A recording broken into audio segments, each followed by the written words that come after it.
सवालों में आगे बढ़ते हैं। मैं यहाँ आपको वो सवाल करवा रहा हूँ जो एग्जाम के हिसाब से मुझे इम्पोर्टेंट लग रहे हैं, क्योंकि सारे सवालों को कराना किसी भी तरह से लाभदायक नहीं होगा। एग्जाम बहुत नजदीक है। तो आप देखिए सवाल नंबर 7 का first part.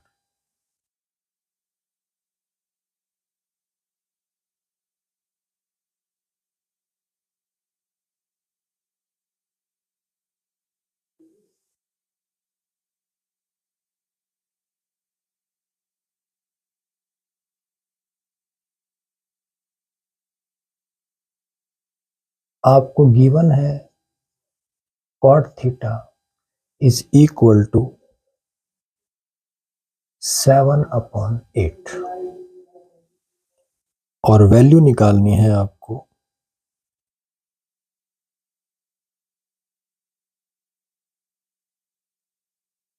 1 plus sine theta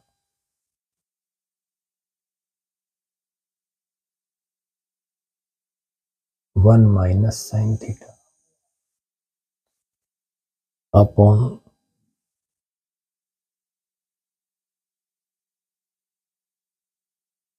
1 plus cos theta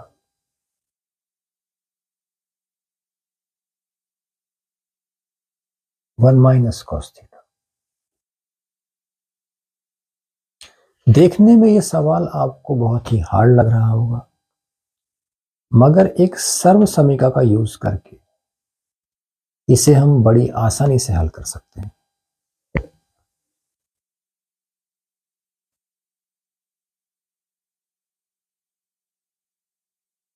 वो सर्व समीकरण है a plus B into A minus be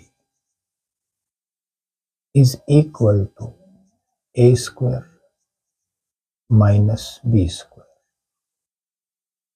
serve समीकरण को अंग्रेजी में आइडेंटिटी भी कहते हैं। अब इस फॉर्मूले के हिसाब से ए की जगह यहां 1 है, बी की जगह साइन थीटा, और अगर नीचे देखें तो ए सेम है, बी की जगह कॉस थीटा। अब यहां से यहां तक का रिजल्ट इस आइडेंटिटी के हिसाब से आएगा 1 का square 1 minus sine square theta. एक बात और समझिए कि स्क्वायर कभी भी थीटा पर नहीं आएगा, थीटा की साइन वैल्यू पर आएगा।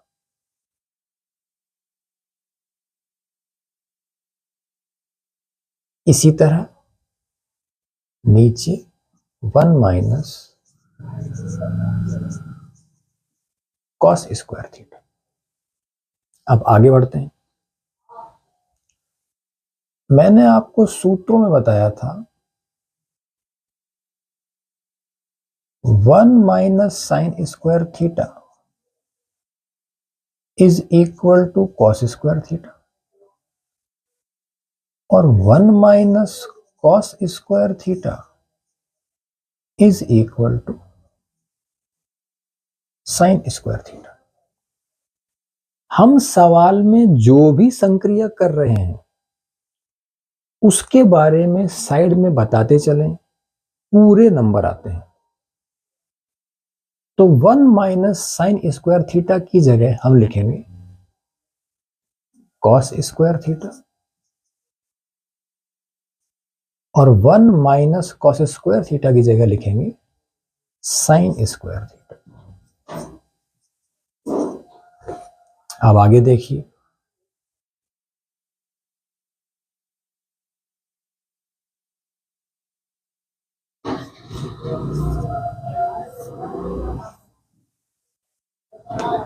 हमने होल स्क्वायर लगा दिया क्योंकि ऊपर और नीचे दोनों जगह स्क्वायर है।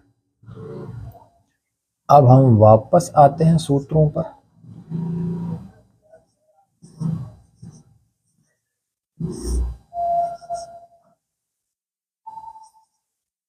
Cos theta upon sine theta का मान होता है कॉट थीटा। तो इस पूरे ब्रैकेट की वैल्यू हुई कॉट थीटा और उसका स्क्वायर। कॉट थीटा का मान हमें दिया हुआ है, उसे यहां पुट करेंगे 7/8 का होल स्क्वायर।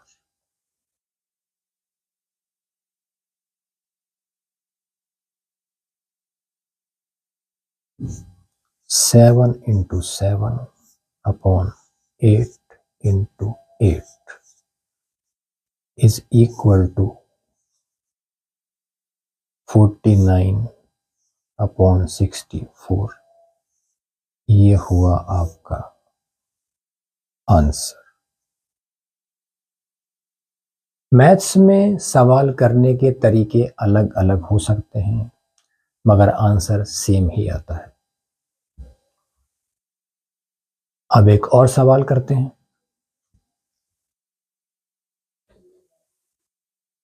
सवाल नंबर 9 का सेकंड देखिए। इसमें माइनस साइन आ रहा है, ये मैं आपको करा देता हूं। इसी तरह से आप फर्स्ट भी कर सकते हैं। 9th क्वेश्चन देखिए आप।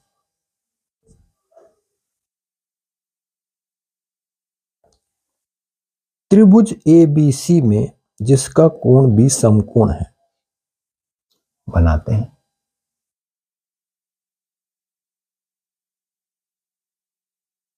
त्रिभुज ABC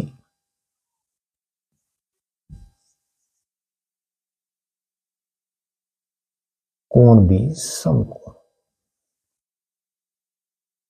हमें यहां tan A का मान दिया है।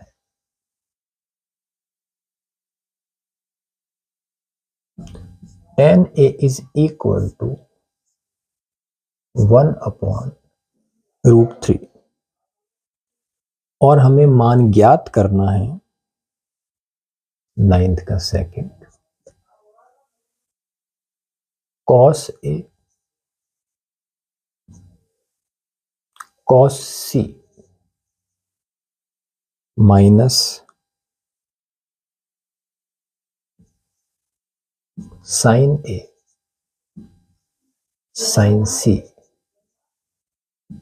इसका मान हमें ज्ञात करना है।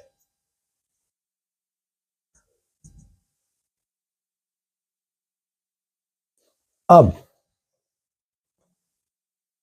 हम जानते हैं कि tan थीटा का मान होता है लंब बटा आधार। यहां एंगल A है,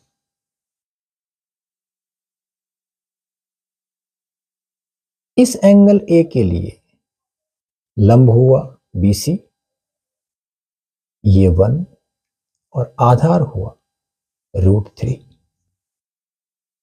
AB। तीसरी भुजा कर्ण निकालनी है पाइथागोरस प्रमेय का यूज करके।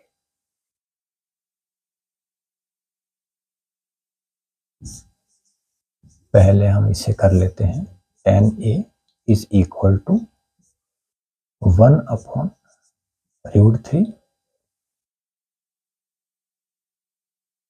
1 हुआ आपका लंब और ये हुआ आपका आधार। अब पाइथागोरस प्रमेय से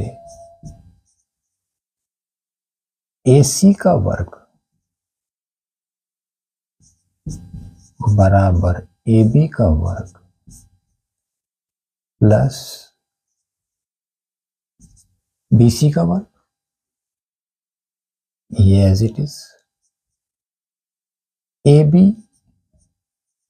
√3 इसका वर्ग प्लस BC 1 इसका वर्ग।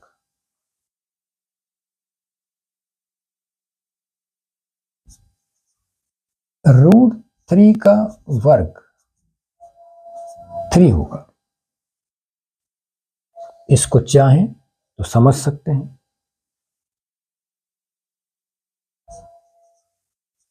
√3 के वर्ग का मतलब है √3 को 2 बार मल्टीप्लाई करना है, तो ये बन गया √9 और 9 का स्क्वायर √3 होता है। हम सिंपली ये याद रखते हैं कि कोई भी संख्या वर्गमूल में है, स्क्वायर रूट में है, उसका वर्ग करना है तो स्क्वायर रूट और स्क्वायर ये आपस में कैंसल आउट हो जाते हैं और आंसर वही संख्या आती है। ये एज इट इज, इसका वर्ग 3 और एक का वर्ग 1। AC का वर्ग आया हमारे पास में 4।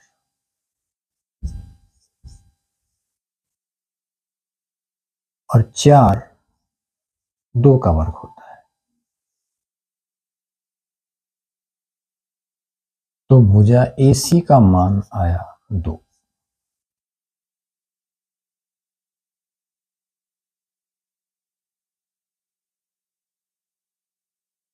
अब जब हमारे पास तीनों भुजाओं के मान हैं तो हम वैल्यू पुट करके आंसर निकाल सकते हैं।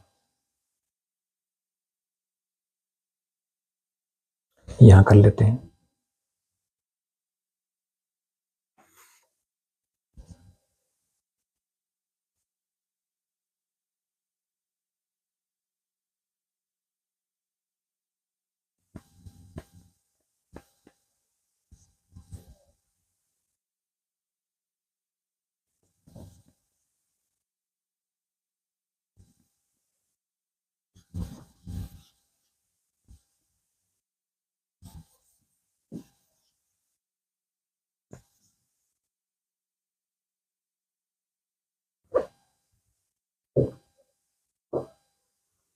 इसके आगे देखिए,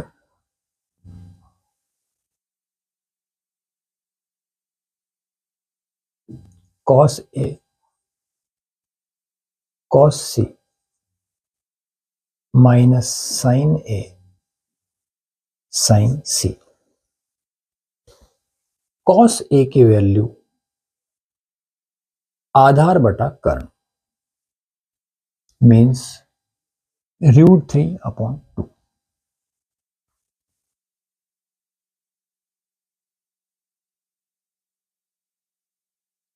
मल्टीप्लाई cos C। जब इस एंगल C की बात करेंगे तो आधार ये होगा, तो cos C का मान होगा 1/2 माइनस sin A लंब बटा कर्ण 1/2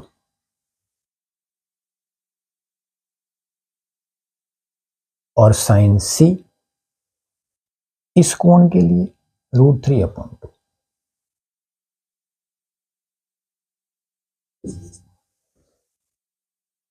इन्हें मल्टीप्लाई करेंगे तो आएगा √3/4। यहां भी सेम है, √3/4।